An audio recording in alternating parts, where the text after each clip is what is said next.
Dom, you did your hair for this. Did I? No, I wake up like this, believe it or not. Really? Wow. Yeah, I'm a gifted individual. Yeah, I met Gene Simmons one time, and he came up to me and said, "You're a powerful and attractive man." I didn't know exactly how to deal with that. I mean, Thank you, com- Mr. Simmons. yeah, coming from Gene Simmons, I could see the confusion.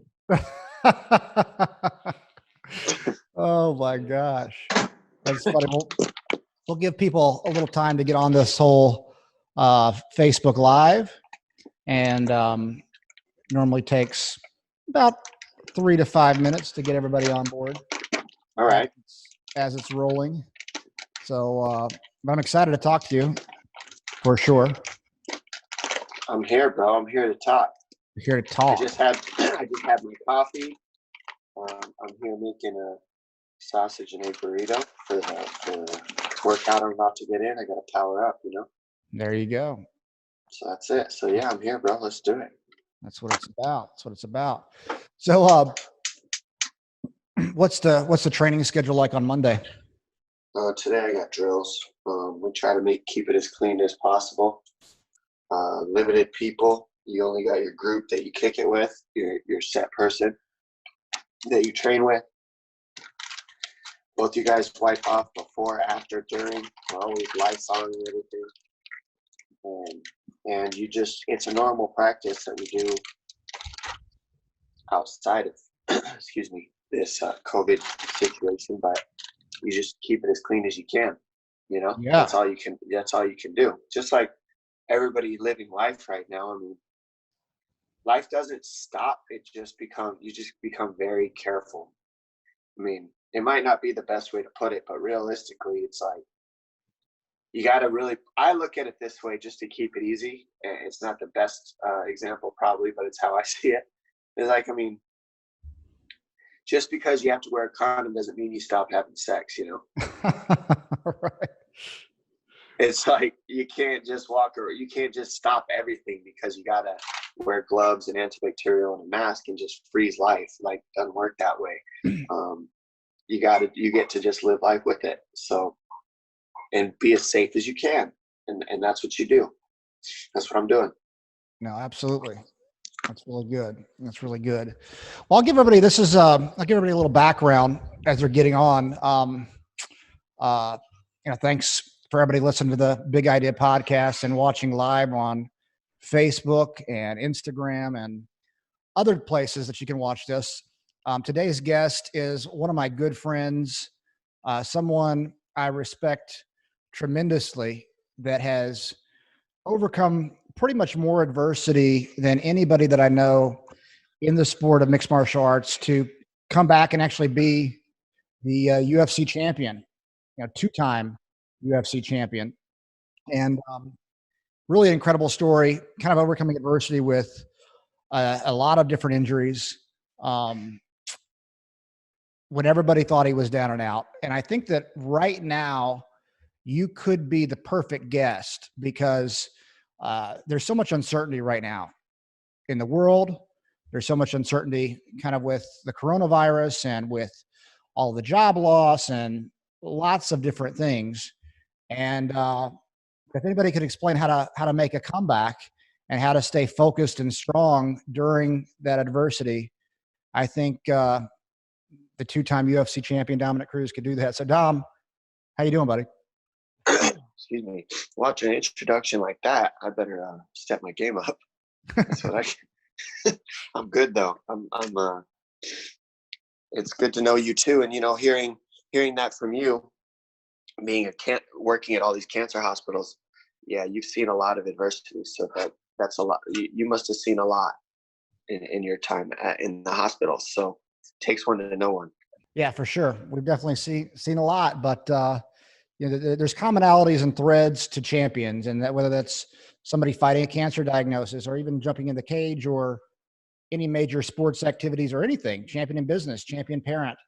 I think there's common threads that kind of connect us, and you have that. So going through this right now, like how are you taking everything in and responding instead of reacting?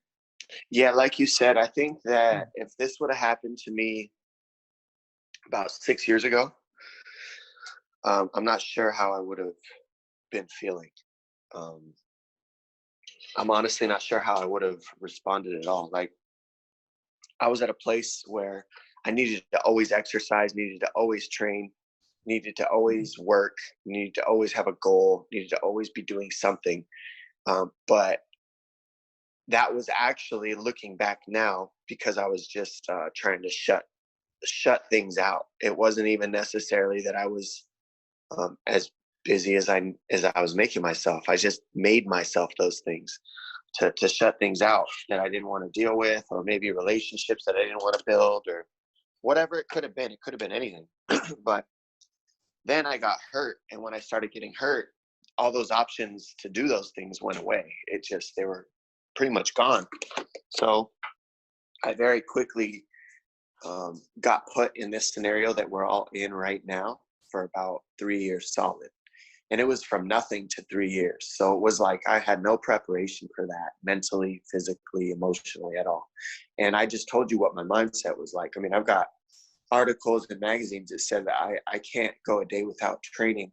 Otherwise I go crazy. And I go and I walk into the gym today and I read that. I go, man, thank God I'm not that anymore. Because I still train just as hard as I always did. Sure. But my whole mindset has shifted to where I now don't need training to stay sane. I can stay sane, and training is just a gift and a cherry on top. And it's something that I get to enjoy instead of something that I absolutely need. I think that that's a good place to start, because going through that, realizing how badly I needed fighting, made me realize that I was trapped in my own body. And I think that this scenario with COVID is having a lot of people realize, like, they're all going crazy, but if, like, a lot of people are getting like anxious, I don't know what to do, they're saying I'm going crazy. It's like, this is a good time to sit back and really, I invite people to sit back and really take a look at, like, what's actually changed, what's really shifted. We don't have work, and maybe the goals and stuff that we had in place are all shifted and changed, but realistically our life is still moving the same. Maybe we're not making money right now, but there's other ways to make money. But when you're in that place, like, you got to really look at, like, what's actually changed. When I was sitting there, I was like, what's actually changed? I have my house, I have my car, my mom loves me, I have loved ones that care about me. Why am I so miserable? Well, I couldn't escape myself. That's it. And I think that a lot of people in this pandemic are going through that. You don't get to escape anything. You are with it right here, right now, in your house, all day, all night. If you go for a walk, that's the extent of your escaping your reality. So instead of looking at it as I'm going crazy because of this COVID, I want to invite everybody to say, why am I going crazy in my own home, in my own body, with my health, with my mind, with everything intact, and I'm still going crazy? All I'm really sitting in this COVID situation is my own mind and body. That's it. And I'm watching people just lose their shit, you know? And it's like, that's the hardest thing that it was for me. I see it, because that was the hardest thing for me, was laying on my couch. The extent of my day was, my doctor told me I needed to bend my leg 10 times while I was laying on the couch. Just 10 leg bends was the extent of my day. Other than that, the pain was so bad that I'm eating a Percocet here and there. And then when you have people come over, you're nodding out in the middle of the conversation. So you don't even want to take those disgusting pills. You just want to talk and be normal. But the second you stop taking them, your body tells you. And it is pain, real bad pain with the knee. So going in and out of that scenario, like, let's say I got through it 6 months and I re-blew that same knee out. Now in my head, I have to think, shit, I got to go all the way back to that scenario, eat all those pills again. I got to go all the way back to just bending my legs 10 times. And I have another 6 months of that. So again, that was a quick way for me to kind of go crazy and feel trapped in my body. So the COVID continued for me in those knee surgeries, if you get my drift. And for those that don't know, that don't watch mixed martial arts at the UFC, you had 3 knee surgeries? in a row, basically. Was that right? Yeah, well, almost. Like, so I did one, and then at 6 months, I retore the same knee, and then I fixed that one, and then I came back, and then I tore my quad. I tore the quad off my bone on my right side before I was getting ready for a title. Then they stripped the title. Then I came back and fought. I fought for 1 minute, beat the guy up, and then blew my knee out again on the right side. Healed for a year. Trained to fight TJ Dillashaw, beat TJ Dillashaw, beat Uriah Faber, fought Cody Garbrandt, lost the belt, and now here I am. Yes, I mean, you overcame a number of injuries, kind of over and over and over, and it had to keep coming back, getting hurt, had to keep coming back. You got hurt again recently, coming back now, possibly fighting for the title against Sajuda, which is going to be. You'll have the best comeback of all time and the second best comeback of all time. There's no way to that's undisputable, in my opinion. But I think that what that can teach people, though, is that you really can overcome adversity. I mean, how many times have people told you to quit and to stop fighting? You probably need to do something else. How many times? Honestly, you can't count. You don't count. You Right. don't. You see it, you hear it, but you expect it. So it's almost like it became like looking at nothing to me when people would say that, literally, because you expect it. The real question for me is, how many times did I say that to myself? That's what actually, like, people got to understand is, when other people tell me I can't do something, the only time it works is when you believe it first, before they tell you. And then it hurts you. And then it gets under your skin. And then it bugs you. But if you don't believe it, when they say it to you, you just look at them. And it's like, oh, okay, cool. No big deal. I get how you could see that, but you don't know me. But in that scenario, I was saying to myself, you might never come back again. What's crazy, Ed, is that was actually the trick to the whole situation, is saying that to myself. You'd never think that, right?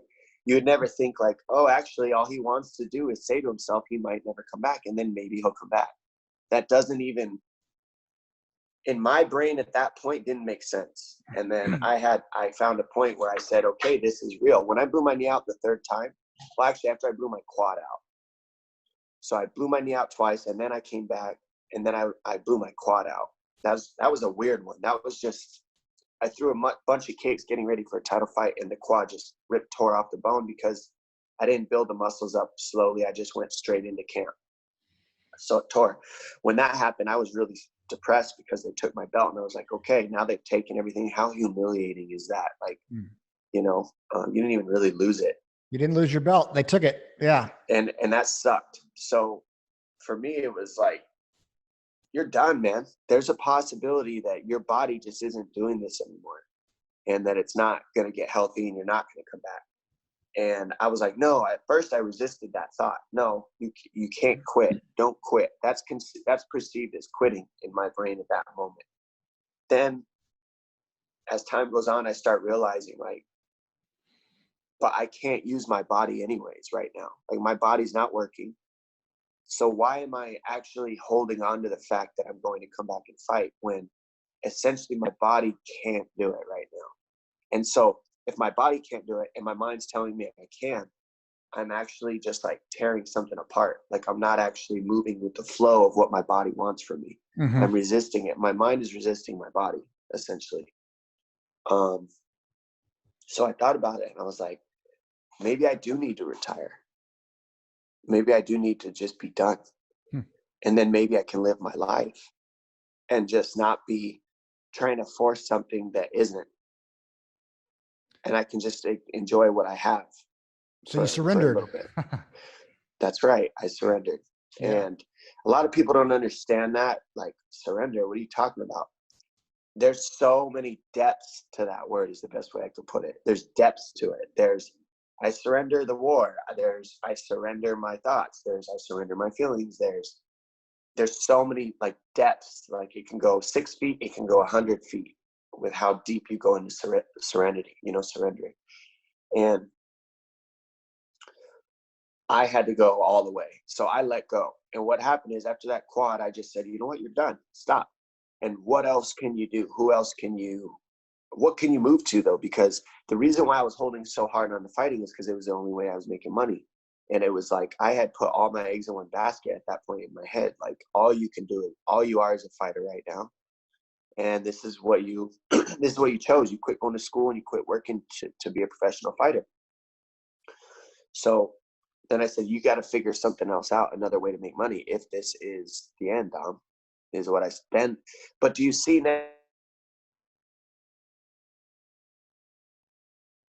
in the possibility of what is, and now I'm coming up with new possibilities of how I can create money rather than thinking about what I wish I had and being stuck. And that was a huge turning point for me right then and there. That's when I started my job with Fox Sports. I had my first tryout to walk. I called Fox and I said, hey, I would love to do some commentary work, some analytical work. My knee's blown out. I could come in. I feel like I could give you guys some insights. Can I just give it a try? And they're like, yeah, we would love to have you. Come give it a try. And let me tell you, tons of fighters have gone in and done these tryouts. I mean, 50, hundreds have had the opportunity to go in and do a tryout on this screen because, you know, it's a new sport. They need athletes. So when I went in, I wasn't the best, but I did well enough. And the thing is, I came from the beginner's mindset and I was very coachable and I was very open to learning because I had nothing.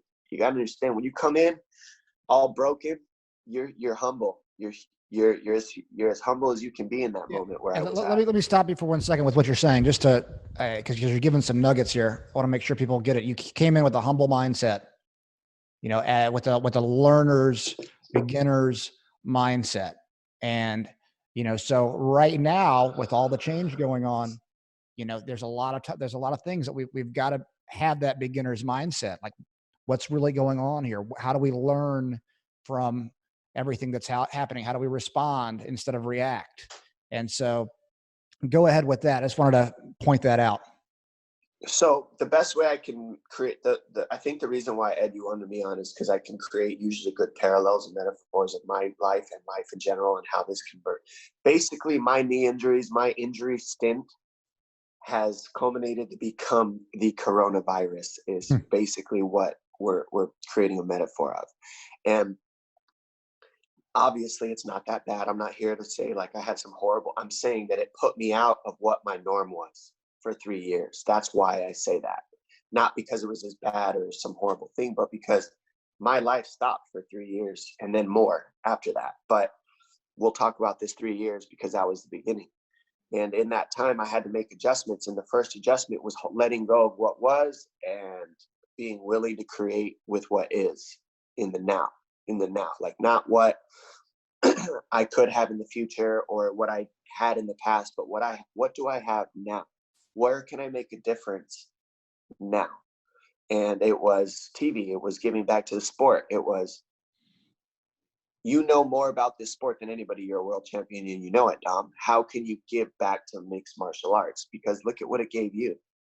And when I went there, the second I went there, I went and got this TV opportunity. And I had a mindset of focus on the fighters, not yourself. You're hurt. You can't do this. You get to talk about how great they are and you get to support them right now in this time that you're out. So you're being outward focused. Yeah. I was in doubt and I focused out. Yes. Yep. So, I was in deep doubt, but I realistically had no answers. Everybody's got to understand this, none. And I was just trying to make something work. And that's what that tryout was about. But because I knew that I had nothing and I had to make something work, how open-minded do you think I went into that job interview is the question. And how many of us are going out into the world with an open-minded mindset, regardless of this virus, and going, you know, like, let's do this. I can figure this out. Well, speaking on the open to possibility, it kind of had broke up a little bit, but I kind of think I know what you said as far as, you know, when you went into it, you were completely open to possibility. And I think I just lost Dom. No, I'm here. Okay, good. My internet better. Okay, got it. Yeah, but when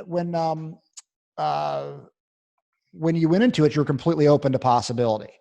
And especially in times that there's a lot of uncertainty, being open to that possibility really allows you to make the correct adjustments and have more opportunity because you're not closed off. A lot of times we have these blinders on and it's like, nothing can get in here. But, times that are, very uncertain. I mean, that being open to possibility in many ways could be one of the most important things. That's, to me, it's the only thing. It's not, to me, it's not could be one of. To me, you got to understand that you're doing, I see it this way. You're doing two things during this Corona. You're opening the door and leaving it cracked.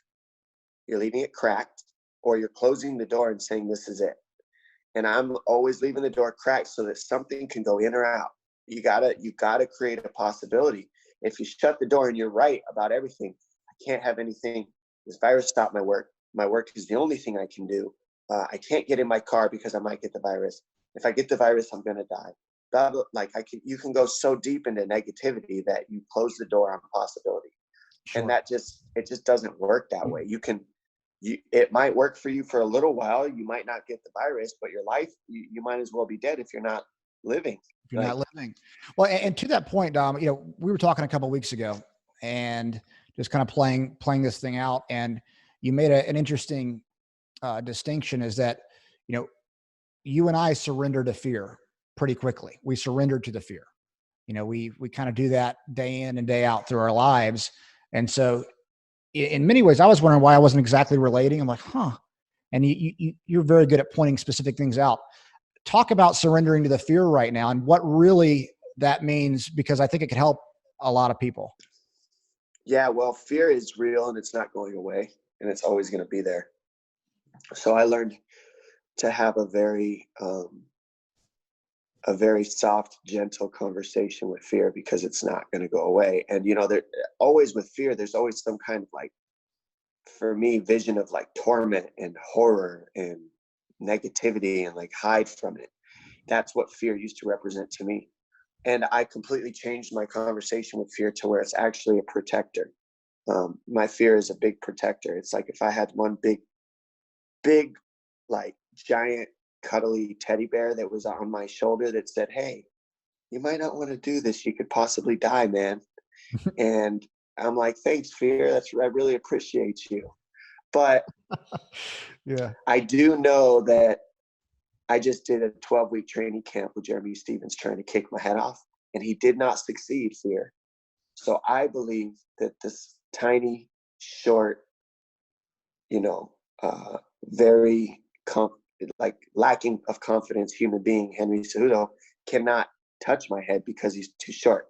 And Jeremy Stevens really challenged that. So therefore, fear, I appreciate you, but I don't need you right now. You can come back later, but I'm going to set you aside and follow through with this because I have trust and faith in the things that I've done to prepare for this situation, regardless of you being there. And fear, I'm not gonna never hear you again. In fact, you can stay right there and watch. I just need you to shut up. Well, and how do you do that? Because ultimately we're saying, if we look at the coronavirus, a lot of people are really worried about dying in a demographic that's not very likely. You and I have talked about this. If it were to happen to us, we're unlucky, it's bad, but it's not, we would never let that fear run our lives. And so in that way, we're surrendering to the fact that we don't have really certainty over anything. Like the main thing that is certain is there's nothing certain. And this is one thing that we really can't control other than being very healthy, having a positive attitude or whatever attitude we determine to have, but there's no real control over what happens. So, to that point, we're completely surrendering, that aspect.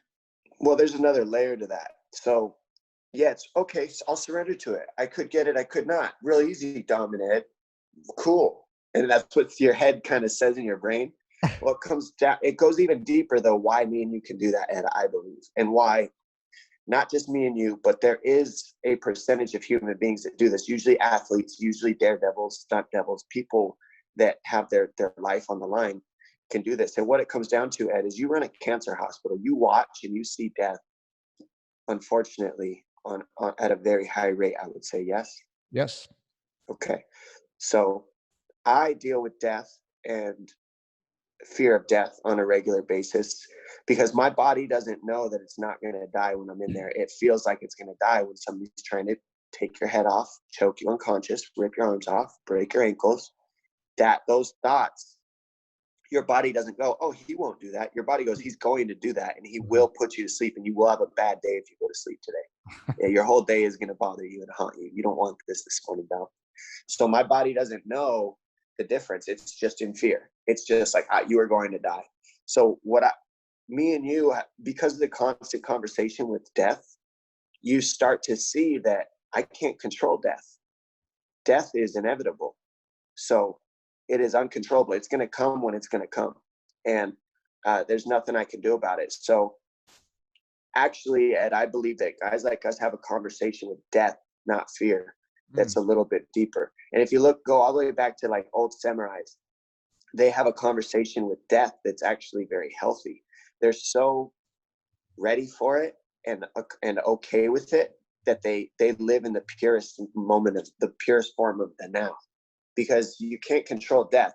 And what's funny is everybody thinks that they can control if they get this virus or not, which you can to an extent. You got to be clean and all that, but we can't control death. So what are we really trying to grab a hold of? What are we really in fear of? Like every day, like I could walk across the street and get hit by a car just by not paying attention and looking. How's that any different from walking into a store and not wearing antibacterial and then getting the virus? It's like you have to just pay attention. You got to look both ways before you cross the street. You won't get hit by a car. Put antibacterial, put your face mask on, and you won't get the virus, but you can't let fear just run everything. And death, having a conversation with death, like, yeah, I'm going to die. It's inevitable. It's not going to go away. There's no way to control it. Have I been living my life the way I want is the question. Have I done everything that I can do to where I'm actually okay if I die tomorrow? Right. That's a conversation I'm in every day. What am I doing to make a difference? Who am I making a difference for? And when I'm in those questions, I'm satisfied with my life because I'm not just living for me. I'm living in a bigger purpose. And that satisfies me and makes me feel okay. Like, not only am I living my dream, I'm also focusing on a purpose bigger than myself, as big as I can, to serve and be there for as many people as I can, however I can. What else are we here for? I'm connected. I'm creating my vision. I'm following my goals and dreams. And I'm doing it with every ounce of my being that I can without faltering. I'm actually okay with death.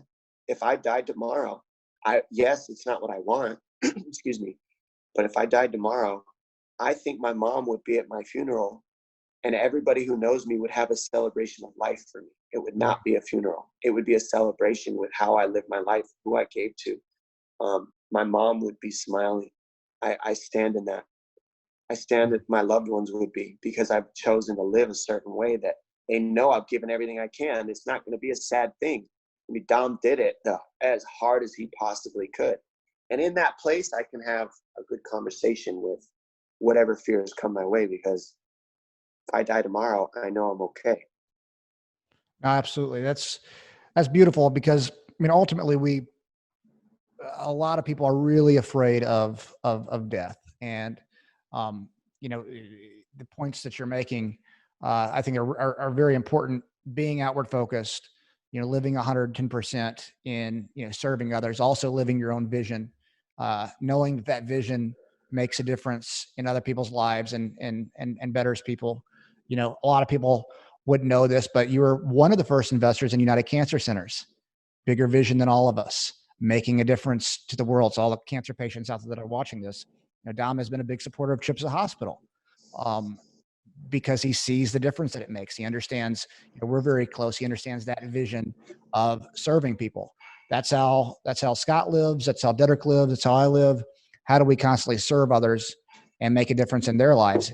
When it's difficult and hard, when you do see death, and you realize how you can want to help somebody as much as possible, but it's really in many ways outside of your control. You give them some tools that aren't available maybe in the United States or aren't available yet through clinical trials.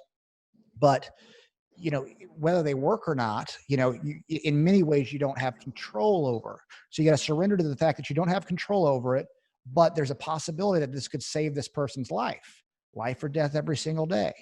And, to me, you have to be grounded to do stuff like that.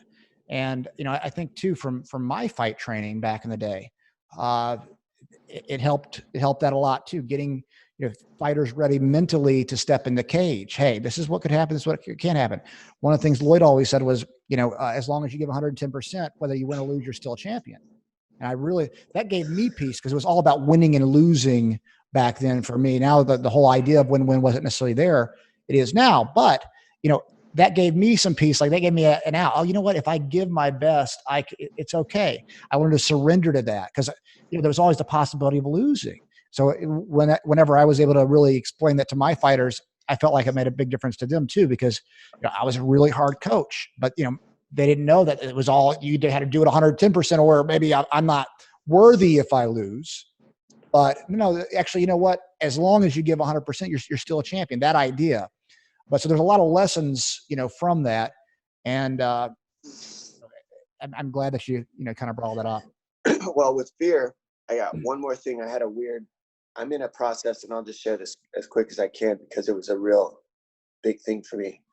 I'm in the process of coming back from another 2 injuries. So I broke my left ulna on someone's head training. I threw a spinning back fist and it landed on my wrist instead of the hand. broke my ulna. That took a year to heal. And then right after I healed back from that, got in shape, got strong again, I blew my right shoulder out. I threw an overhead right and it landed on someone's head and it blew my shoulder out. So those were just the wrist, this one was a freak accident. The shoulder, this was torn before my last 3 fights. And I was just making it last as long as I can with stem cells. And the stem cells finally didn't do it anymore. But when I went through all that, I had to surrender to being hurt again. That's another 3 years of injury right there. It took a year for this one because the surgery didn't go well. And then this one took another year. And in between that, I had, rehab. So it's about a 3-year layoff right there. And here we are again. And I had practice the other day, and when you're coming back from these layoffs, I've always said ring rust doesn't exist because you deal with it in the training room. And I'm dealing with it right now. I'm dealing with it every day. And I had a weird realization. One of my coaches that I trained with in about 2012, he was just a partner like me. He wasn't a coach yet. But then he retired, and now he's a black belt in jiu-jitsu, and he does a lot of jiu-jitsu now. But he left and then came back. And in that 6 years that he was gone, I was hurt. But what's funny is he only saw me when I was champion, and then he's only seen me as I'm coming back healthy. So he's never seen me in that place where I was hurt or I was the down injured pro fighter. He only saw me competing. And the other day I was going with Jeremy, and Jeremy did pretty good the first 3 rounds. We did 4 rounds, and he did pretty good the first 3 rounds. And I just wasn't letting go. I was overthinking. And before the 4th round, he comes up to me and he says, do you see yourself hesitating? And I'm like, yeah, I don't want to get tired. I'm still getting in shape. I have a while I'm getting in shape right now, man. So just give me a break. The work rate will come up. And he says, yeah, I don't think that's it. He's like, you're in shape. And I'm seeing you. He's like, you're in shape. He said, something you told me back in the day was that I'll never forget is you said that you were looking to be tired because you don't get tired. And so you were always searching for it. And in that moment, it clicked because my conversation was the opposite of that. And I was losing. And my conversation was, why are you getting tired? You shouldn't feel this way. When you were fighting back in the day, you weren't feeling this way. What's different? This isn't right. You're not in shape. You shouldn't be feeling this way. Well, first of all, I've just fought for about 30 minutes straight. Why shouldn't I feel tired? Like right. What in my head makes me think that I shouldn't be feeling tired? Well, I'm remembering he's locking me into my old mindset was I don't get tired. So I'm thinking that that's how I should be, but I'm not thinking that. I'm not in that mindset yet. I'm not strong like that yet. So, but then when he says it, he says, how about this round? You try to get yourself tired. Don't say I'm scared to get tired. He's like, just go get yourself tired. And I'm like, okay, that sounds easy enough. I've been getting exhausted every round. So this should be, I promise you, Eric, I will be getting tired this round. Huh.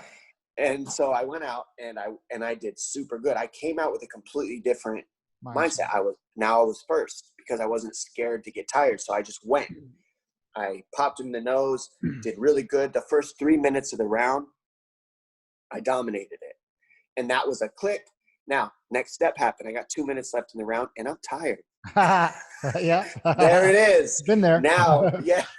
So now I got 2 minutes left with Jeremy, who's supposed to be fighting in a week. So he's in shape. So he's not tired. And I knew that's why I was conserving, because he's in better shape than me, because he fights sooner than me.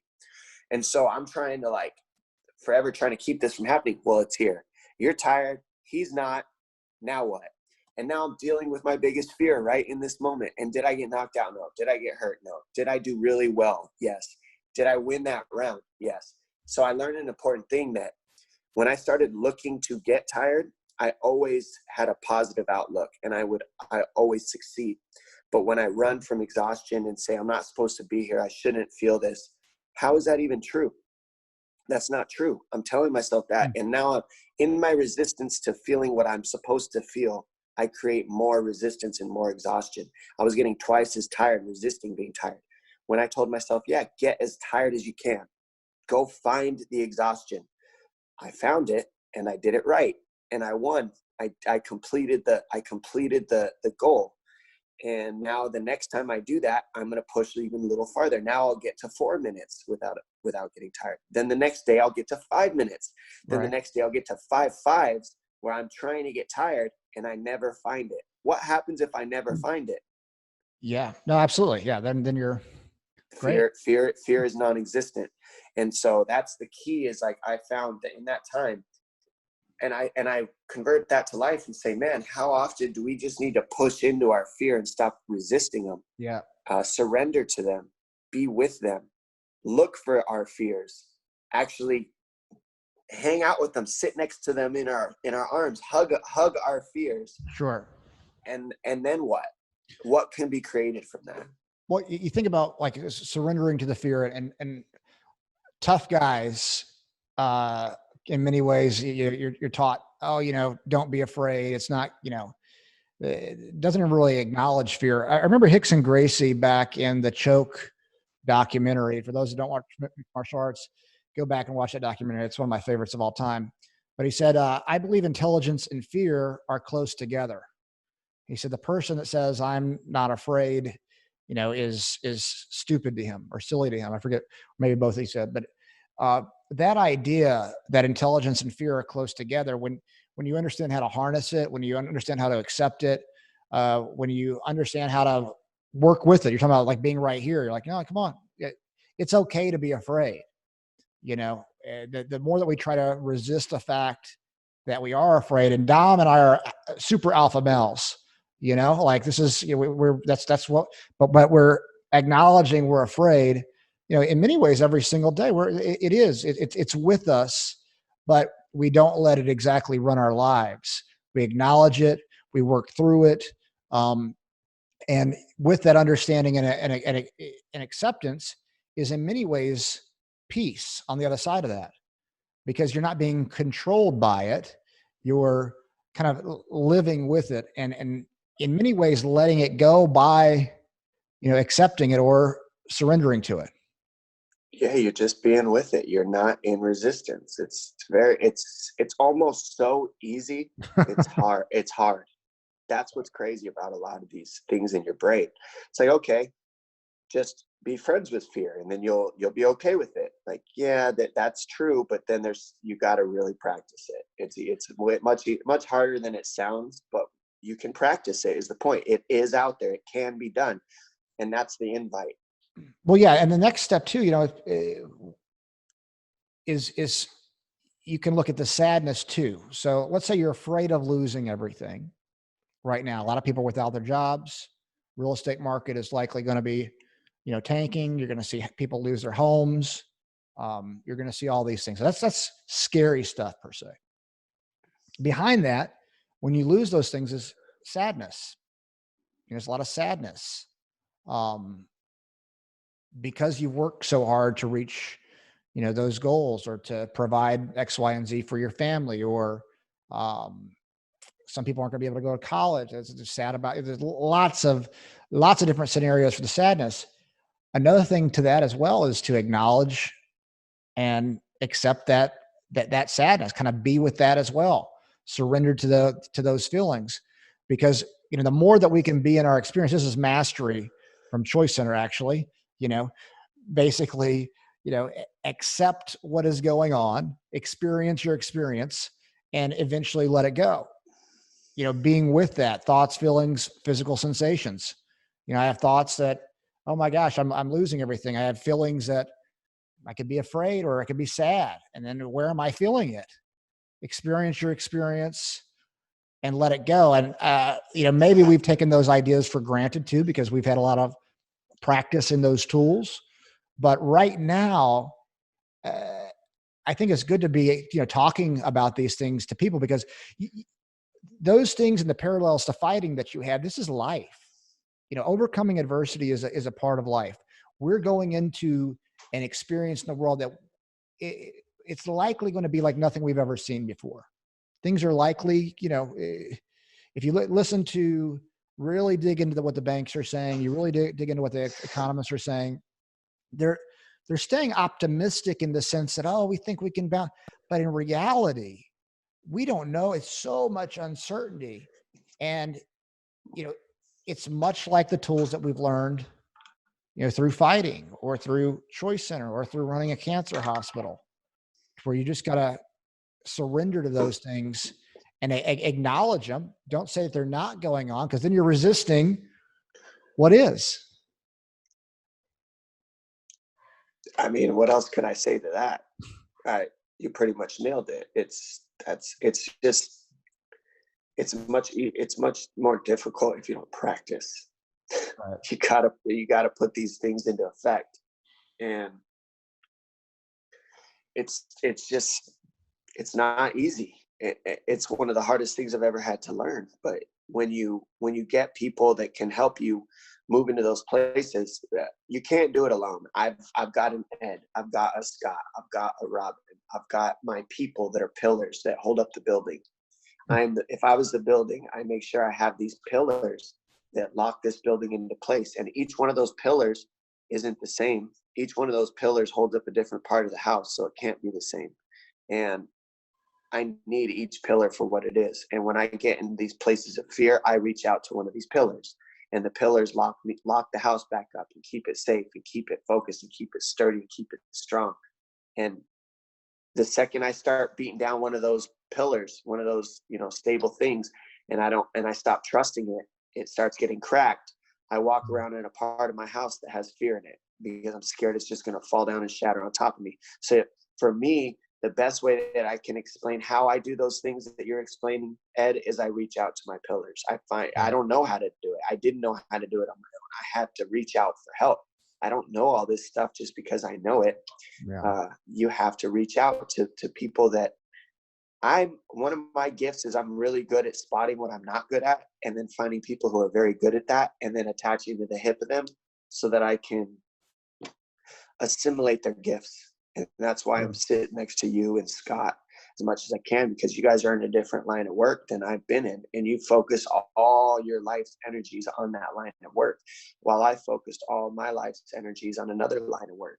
And so it'd be silly of me to just pretend that I know what I'm doing in your guys' line, but to attach to the hip, add that to the things that I've already done. Now we're growing together, and that's all I can do with the pillars I have around me.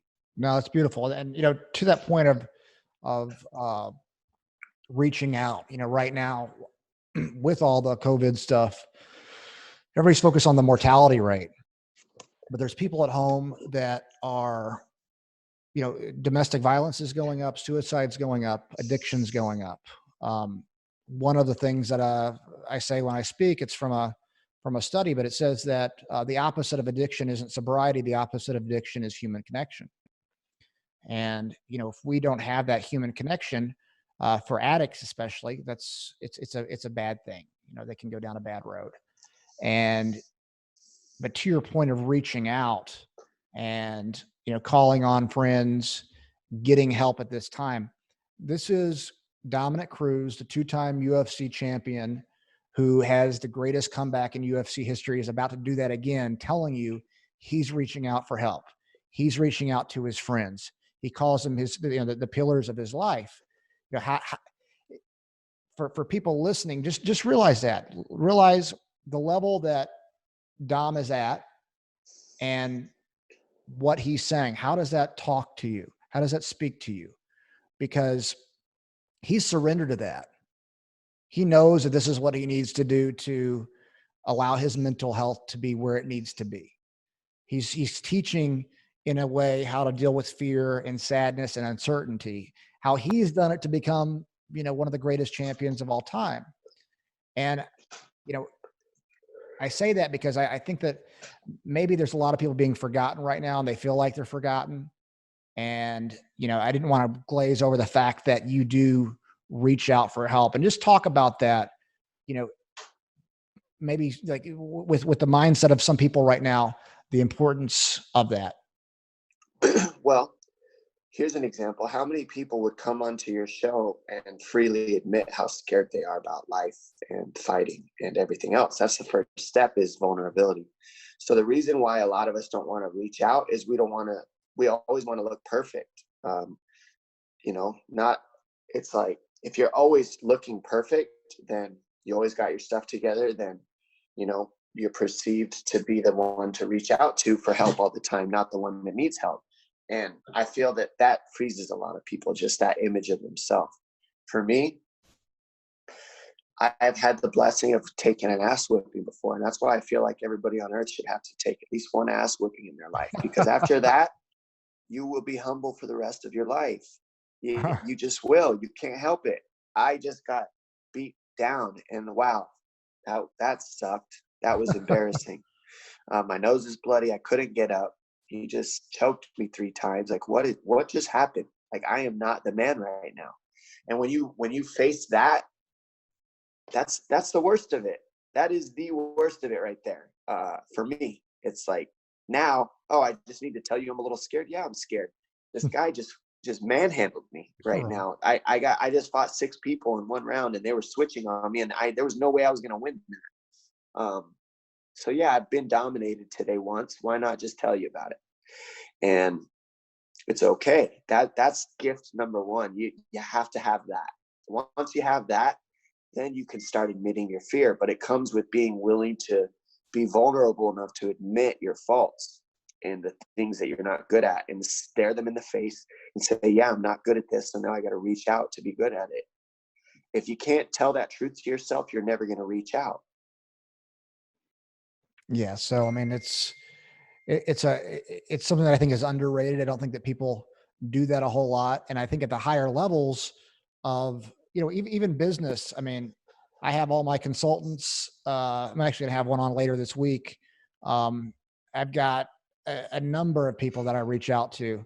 I mean, reaching out for coaching, reaching out for, you call it help, whatever you call it. I mean, it is a constant. For me, I know it's a constant for Scott and Dedrick. I know it's a constant for you. And, I think now that people are sitting at home, a lot of people are dealing with depression, addiction, all these different things. It's like, reach out for help right now. This is the time. Call a friend, call a family member. A lot of times when you tell people what they mean to you as well, it's like, hey, I just want to tell you I love you. I just want to tell you you mean a lot to me. Thank you for this.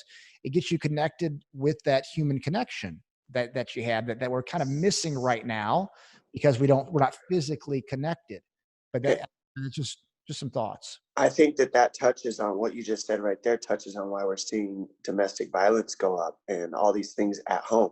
So what's interesting to me is, as a world as a whole, you're watching all the numbers shift on different things in this situation. And one of the things that I can't help but to get around is domestic violence going up. Does that surprise anybody right now? Unfortunately, it does not. But then that puts us into the next thought. How many of us were living life to run from our problems at home? And now we don't get that option. And how often were we living our life outside of home in a miserable way because we never dealt with this stuff at home.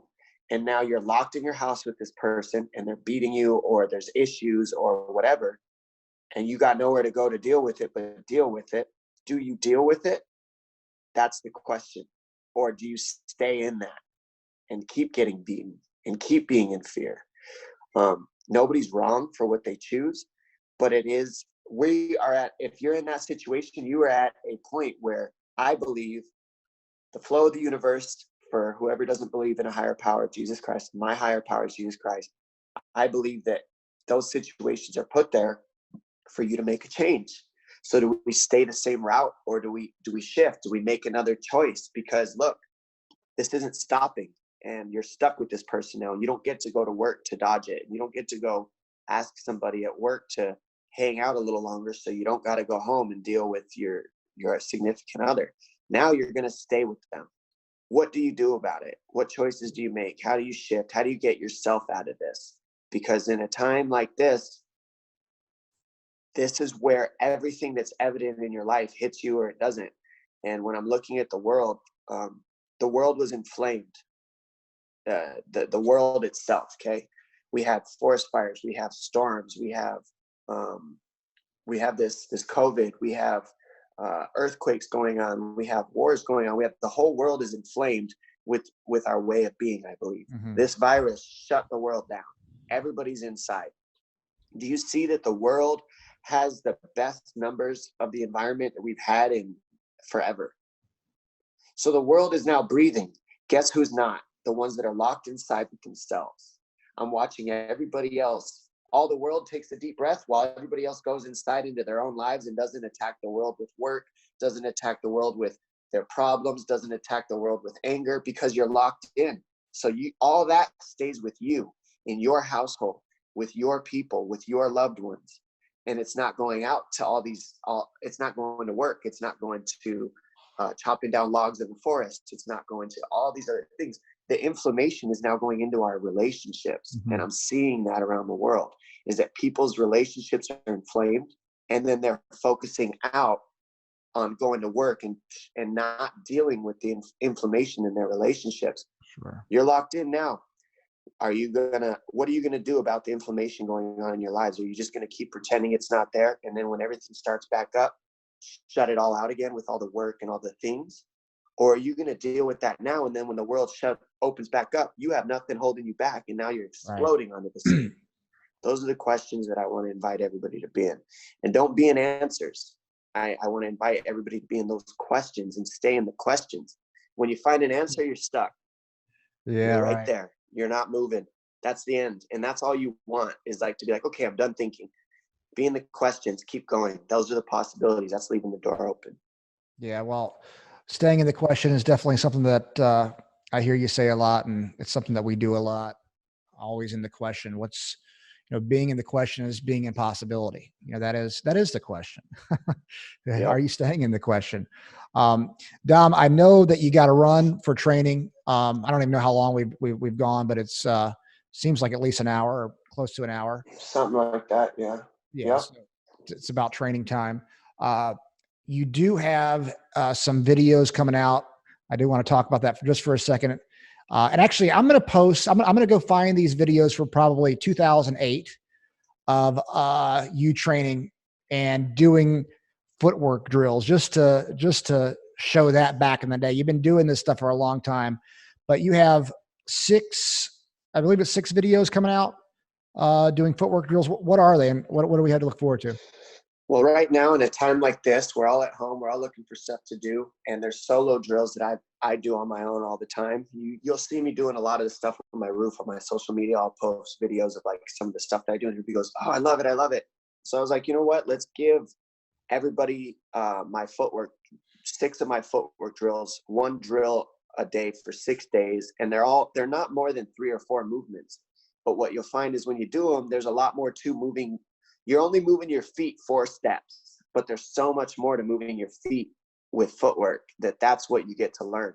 And your heart rate goes through the roof doing this stuff. You throw on some music, you move to the rhythm, and that's how I do it. And the best thing I could say is some of this stuff might look wacky and a little bit nutty, but if anything in life that we do, if we pour the most on top of us, like if we got a table full of food and we just add more food on top of it, we don't have to eat it all, but it's always there. And it's better to have it and not need it than to need it and not have it. So that's how I drill my footwork. I put way more on top of the movements than you even need.